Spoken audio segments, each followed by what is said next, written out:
Hello everyone, welcome to today's video. Today's video is going to be about how to fix iPay cannot send money. For that, the first thing that you can try and do is simply head over to your quick settings and switch between your Wi-Fi and mobile data. You can also try toggling airplane mode on and off on your device. The other thing that you can try and do is head over to your app drawer and then search for the iPay app inside of your app drawer.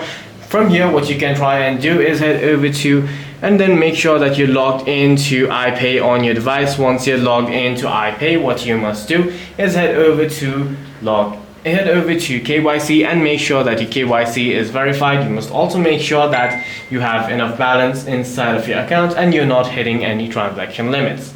However, if these things check out and you're still not being able to use iPay, what you must do is head over to quick settings, head over to these settings on your device through your quick settings. Once you're here, tap on apps, tap on iPay, head over to storage and cache, clear the cache of iPay and try again.